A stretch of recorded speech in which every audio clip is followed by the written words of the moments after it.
Dear students, welcome to Baliyan tutorial once again. इस lecture में हम बात करेंगे ऑर्थोगोनल मैट्रिक्स के बारे में। ऑर्थोगोनल मैट्रिक्स क्या होती है? ये एक स्पेशल काइंड ऑफ मैट्रिक्स है जिसमें सबसे पहले तो कोई भी स्क्वायर मैट्रिक्स, यहाँ पे जो मैट्रिक्स है वो स्क्वायर मैट्रिक्स होनी चाहिए। वो उसके बाद ऑर्थोगोनल मैट्रिक्स होगी। तो a square matrix is said to be orthogonal जब आप ए और उसके साथ उसके ट्रांसपोज का मल्टीप्लाई करें, और ऐसा करने पे यदि आइडेंटिटी आ जाए तो ए को हम बोलते हैं the matrix A is orthogonal matrix. Okay, तो ये हो गया आपकी condition A and its transpose if they give identity matrix then A is orthogonal matrix. Okay, देख लेते हैं। इसमें एक यहाँ पे एक कंसेप्ट दिया गया है कि if A is orthogonal matrix, यदि कोई ऑर्थोगोनल मैट्रिक्स है तो क्या होता है कि वो इन्वर्टेबल होती है। इन्वर्टेबल का मतलब जैसे फोर, फोर का इन्वर्स क्या है? 1/4 multiplicative inverse, because 4 into 1/4 equal to क्या आ जाता है? 1। ऐसे ही यदि ए ऑर्थोगोनल मैट्रिक्स है तो उसका इन्वर्स जरूर एग्जिस्ट करेगा। ऐसा करने के लिए कैसे तो उसने प्रूव किया है इस बात को। देखिए, ए ऑर्थोगोनल है पक्का, तो ये जब आपकी मैट्रिक्स ए ऑर्थोगोनल है तो ए ट्रांसपोज और ए इक्वल टू आइडेंटिटी होगा। उसका क्या ले लीजिए? दोनों तरफ का डिटरमिनेंट ले लीजिए। और 12th वाले फार्मूले में आपके पास था determinant of A B equal to determinant of A into determinant of B. तो यहाँ पे आपके पास एक ए डैश है, एक और ए है, तो इसको अलग अलग कर दीजिए। तो ए डैश का डिटरमिनेंट यानी कि ए ट्रांसपोज का डिटरमिनेंट और ए का डिटरमिनेंट। और आइडेंटिटी, आइडेंटिटी जो मैट्रिक्स होती है उसकी जो डिटरमिनेंट वैल्यू होती है वो हमेशा 1 होती है। ठीक है, तो आपका, और आप ये भी जानते हैं कि जो डिटरमिनेंट वैल्यू है ट्रांसपोज हो और जो ओरिजिनल मैट्रिक्स है दोनों की सेम ही होती है, इसलिए A transpose value and A determinant value same. So आपने क्या लिख दिया उसको?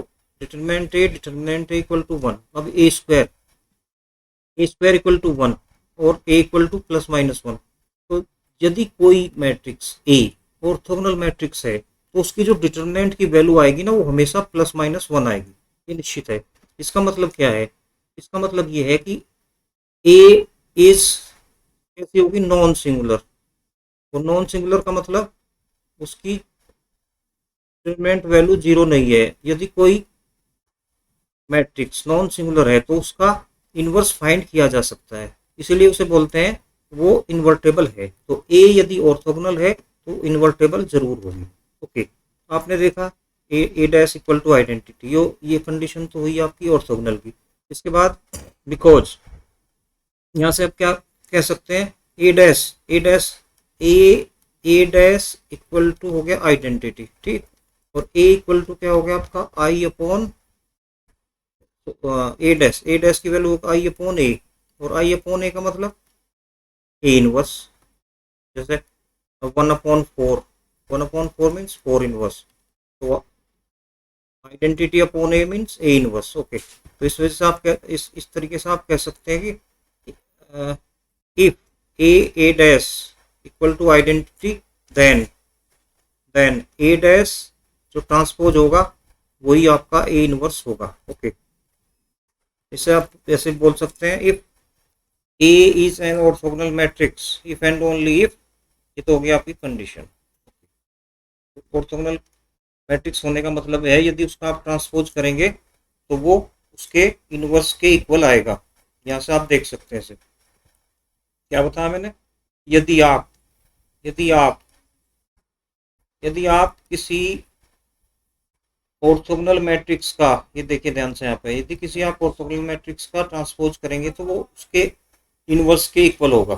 ठीक है, अब आइए देख लेते हैं। एक थ्योरम यहाँ पे बहुत अच्छी थ्योरम दी गई है कि यदि ए और बी कोई n by n road means n by n की ऑर्थोगोनल मैट्रिक्स है तो ए बी और बी ए भी ऑर्थोगोनल मैट्रिक्स होंगी। तो इसे प्रूव करते हैं।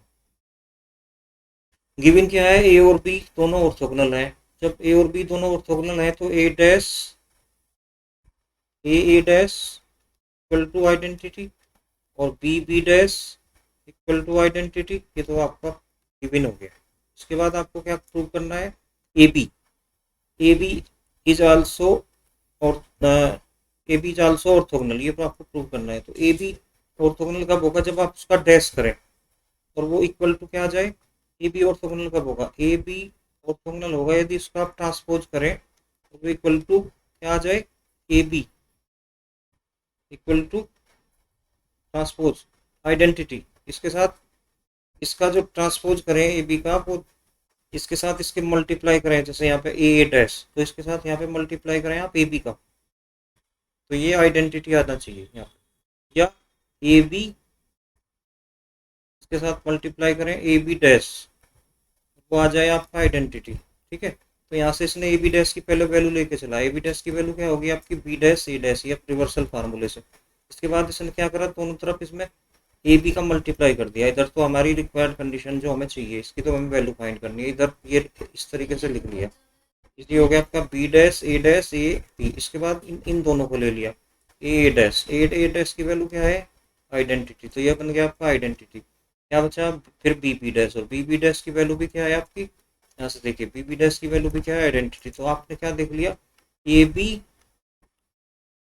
ट्रांसपोज और ए बी इक्वल टू क्या आ रहा है आपका, आइडेंटिटी। तो आप क्या बोलेंगे, ए बी इज ऑर्थोगोनल। ठीक है, ऐसे ही आप प्रूव कर सकते हैं in the same way we can prove B is also an orthogonal matrix. ये अच्छा थ्योरम था, ऐसा आप कर लीजिए एग्जाम पॉइंट ऑफ व्यू से, ये अच्छा है क्वेश्चन। इसके बाद कुछ इलिस्ट्रेटिव एग्जांपल देख लेते हैं। सबसे पहला क्वेश्चन है, यहाँ पे आपको अल्फा, ये कह रहा है कि ये जो गिवन मैट्रिक्स है इसका ऑर्डर क्या है, 3/3, ये एक ऑर्थोगोनल मैट्रिक्स है। बट ये ऑर्थोगोनल मैट्रिक्स होगी, उसके लिए अल्फा बीटा की वैल्यू किस तरीके से सेट होनी चाहिए ये आपको पता करना है। ठीक है, ठीक है, मान लिया हमने ये एक ऑर्थोगोनल मैट्रिक्स है, ओके, ये मान लिया। इसके बाद इसका हमने ट्रांसपोज कर दिया। ट्रांसपोज कैसे करते हैं आप जानते हैं ट्रांसपोज कैसे करते हैं, ट्रांसपोज कैसे करते हैं आप, ट्रांसपोज करने के लिए ट्रांसपोज कैसे करते हैं,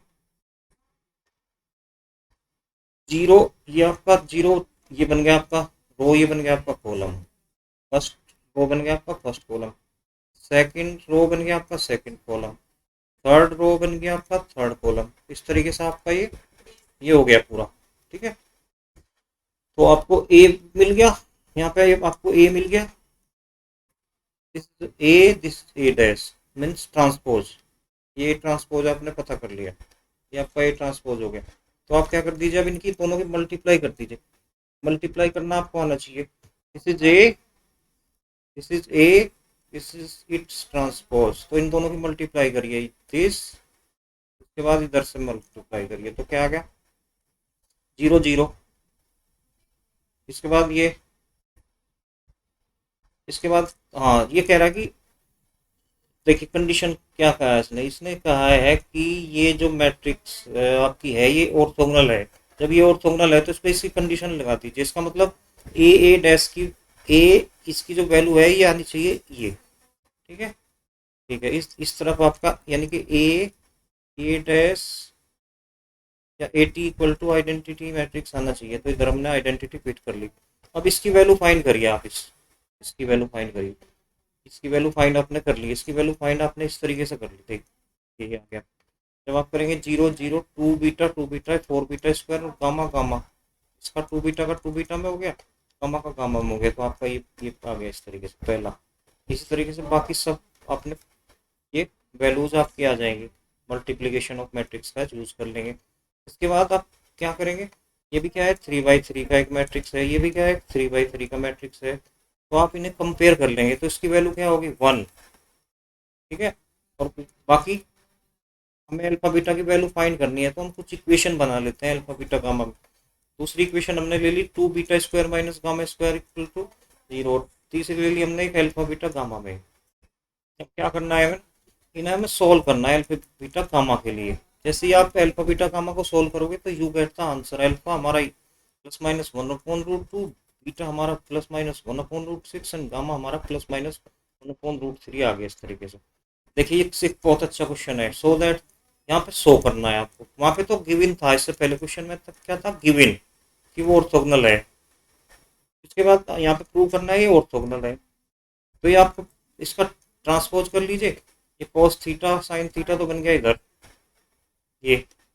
इसके बाद ये आपका बन गया ये वाला कॉलम। तो this is a, this is it's transpose. और क्या कर लीजिए आप इन दोनों का मल्टीप्लाई। जैसे आप इन दोनों का मल्टीप्लाई करेंगे तो you get identity matrix of order 2 by 2। And because A और ए डैश या A T equal to I 2, you can say the given matrix is orthogonal, matrix is orthogonal. Okay, ये हो गया आपका इसके बारे में। इसके बाद ये भी देखिए, ये यहाँ आपसे वेरीफाई करवा रहा है क्या कि जो ये आपको मैट्रिक्स दी गई है क्या ऑर्थोगोनल है। तो आप क्या करिए, ए आपको दिया गया है, ए आपको दिया गया है यहाँ पे, ए आपको दिया गया है, ए आपको दे दिया गया है। इसके बाद इसका ट्रांसपोज पता कर लीजिए, ट्रांसपोज आप पता कर लीजिए, दोनों के आप मल्टीप्लाई करके देख लीजिए।